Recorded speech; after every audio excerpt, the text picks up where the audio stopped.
see the characteristics of capital. The first one is capital is man-made. Capital is produced by the man first, then it is used in the process of production. Already I have discussed one definition in class 9, why capital is known as produced means of production. This you all know. So capital is man-made. Then capital is durable. Once we purchase, we can use it for a long period of time and we can use it again and again, like machinery and all. Then capital is passive factor. Some factors are active. Active factors are those factors which can work by themselves, like labor. And those factors which cannot work by themselves, we have to put labor or we have to put some efforts to take work from them. They are known as passive. And capital is passive factors. They cannot work by themselves. Then mobile. Capital is mobile. It can easily transfer from one place to another. It can easily move from one place to another. That is mobile. Now next is supply of capital is elastic.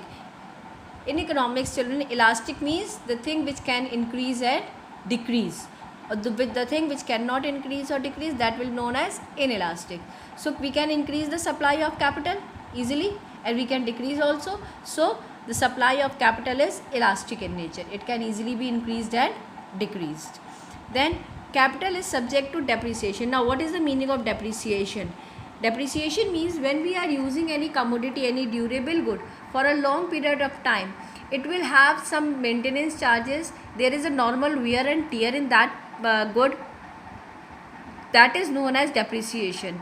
What happened when we purchase any commodity, then after some time, if we want to resell it, it will sold out in less amount. Why? Because we have used it for a long period of time. Its efficiency will be little bit decreased because of that, and that amount is known as depreciation.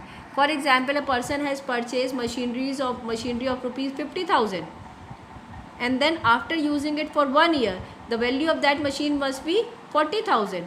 So this 10,000 rupee will be known as depreciation. This will be known as depreciation, the reduction in the value. So capital is subject to depreciation.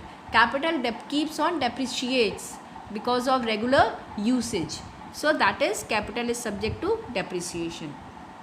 Now next is capital is a result of past saving. Whatever here we are talking about, capital means we are talking about the money which we invest, or if we are the money which we use in purchase of machineries. It is also that it all are the result of past saving.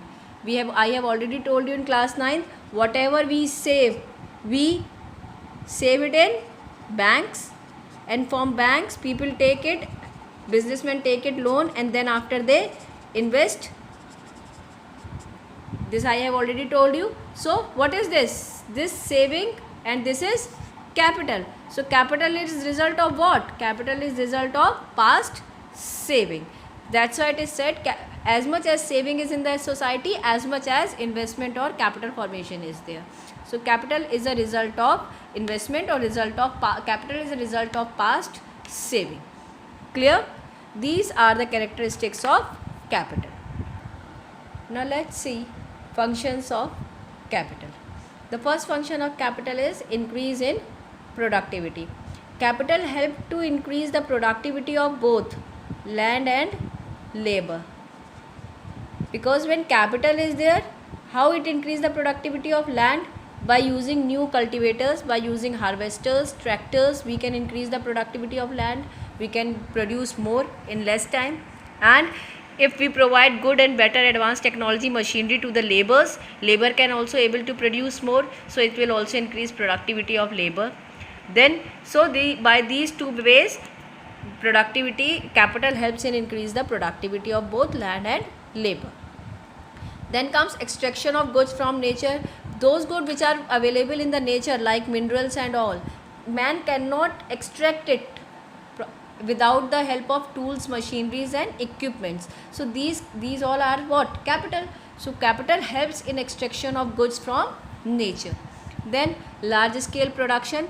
Capital helps to produce more goods, more quantity in less time, and also of a good quality. So it reduces the cost of production and increases the production. Then comes reduce physical labor. Capital also reduce physical labor. also reduce the effort of labor. With the help of machine, labor can work more efficiently, more easily. So these are the functions of capital.